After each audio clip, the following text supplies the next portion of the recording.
Les Français ont donc choisi hier leur champion pour le deuxième tour des présidentielles.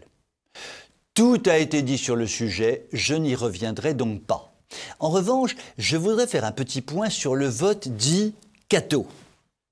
Il est habituel de dire qu'au premier tour d'une élection présidentielle, l'on vote pour ses convictions et qu'au second tour, l'on vote pour celui qui semble être le meilleur des deux candidats.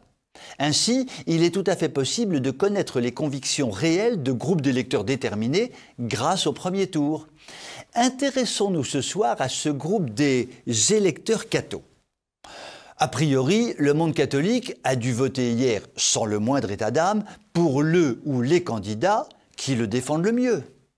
Et là, malheureusement, il nous faut déchanter. Un sondage tout récent nous indiquait que la moitié des catholiques pratiquants, soit environ 2% du corps électoral. Oui, il reste encore quelques catholiques pratiquants, ne riez pas. Donc, environ la moitié des catholiques pratiquants allaient voter Macron ou Pécresse dans la joie et la bonne humeur. Ainsi, la moitié des catholiques pratiquants ont dû voter hier, soit pour celui qui détruit méthodiquement la famille et promeut fanatiquement l'avortement d'ailleurs, soit pour celle qui indique que la mortifère idéologie LGBT fait partie de son ADN. C'est à s'arracher un par un tous les poils des mollets.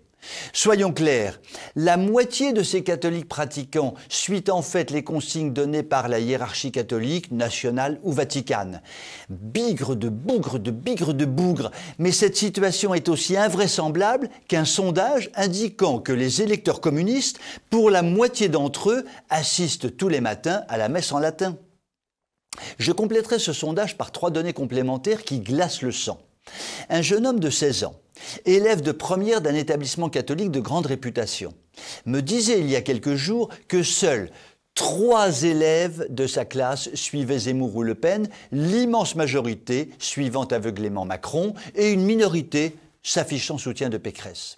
Autre donnée, un jeune actif, dont toute la famille élargie se dit très catholique, avouait il y a quelques jours que la totalité de sa grande famille très catholique avait voté Macron en 2017 et qu'une grande partie de sa grande famille très catholique allait voter Macron ou Pécresse en 2022. Dernière anecdote. La très catholique école des Bourdonnais de la très catholique ville de Versailles ne voit pas d'objection particulière à inscrire dans son établissement une petite fille dont le père et la mère sont un homme et un homme, le tout avec la bénédiction du clergé local, évidemment. Cela dit, le fer de lance de la résistance du monde catholique, notamment constitué d'un noyau solide de catholiques dits traditionalistes, ne baisse pas les bras et ne baissera jamais les bras.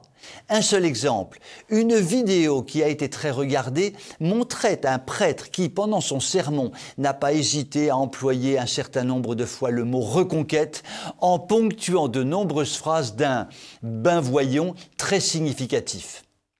À tous les catholiques mous qui s'apprêtent à élire dans 15 jours l'un de ceux qui veulent les détruire, le monde de la résistance ne peut que dire, comme le disait Hugo Frey dans une de ses chansons, « Debout les gares, réveillez-vous, il va falloir en mettre un coup ».